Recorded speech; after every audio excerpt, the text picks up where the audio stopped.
कोकण विधान परिषदेची निवडणूक बिनविरोध झालेली आहे। कोकण विधान परिषद निवडणुकीमधून बाळ मानेंनी माघार घेतल्याने निवडणूक बिनविरोध झाली। या जागेसाठी महायुती आणि महाविकास आघाडीमध्ये अत्यंत चुरस निर्माण झाली होती। महायुतीकडून राष्ट्रवादी काँग्रेसनं अनिकेत तटकरे यांना उमेदवारी दिली होती, तर त्यांच्या विरोधात महाविकास आघाडीकडून ठाकरे गटानं बाळ माने यांना रिंगणामध्ये उतरवलेलं होतं।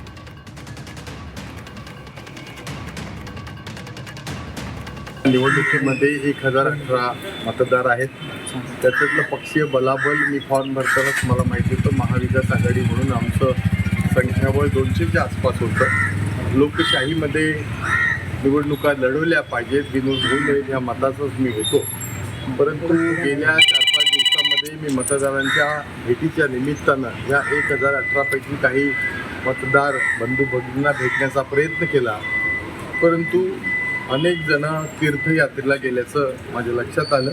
मीच असा विचार केला, माझ्या वरिष्ठांशी मी बोललो की असा पक्षाचा घोडेबाजार करून ह्या निवडणुका लढवणं हे काही कोकणाच्या संस्कृतीला हिताचं नाही आहे, आणि म्हणून मी विचार केला आणि या ठिकाणी मी माझा उमेदवारी अर्ज आज मागे घेतलेला आहे। अनेक स्वराज्य संस्थांच्या निवडणुकीमध्ये अनिकेत त्या ठिकाणी बिनविरोध निर्वाचित झाल्याचं आहे। त्याबद्दल या सर्व नेत्यांचे ऋण आणि आभार या निमित्ताने व्यक्त करतो।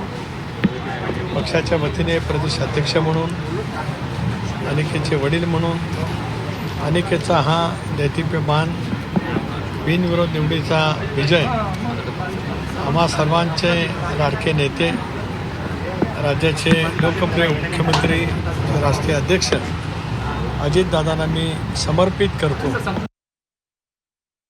तटकरे साहेब असतील, सुधाभाऊ असतील, यांचं नातं हे सर्वस्कृत आहे। जेवढं प्रेम मला दिलंय, आदित्यताईला दिलंय, तेवढंच प्रेम तटकरे साहेबांचं सुधाभाऊवर पण आहे। माझ्या वाटेला जे येईल तर पहिलं मी सुधाभाऊला आज खऱ्या अर्थानं आमच्या सगळ्यांच्याच आयुष्यातला हा एक अतिशय आनंदाचा दिवस आहे, अतिशय अभिमानाचा दिवस आहे। आणि अनिकेत भाईंना या निमित्ताने मी खूप खूप मनापासून शुभेच्छा देईन। एक खऱ्या अर्थानं ऐतिहासिक हा विजय आहे। बिनविरोध आत्तापर्यंत कदाचित कोणाची विधान परिषद ह्या आधी झाली असेल असं मला वाटत नाही।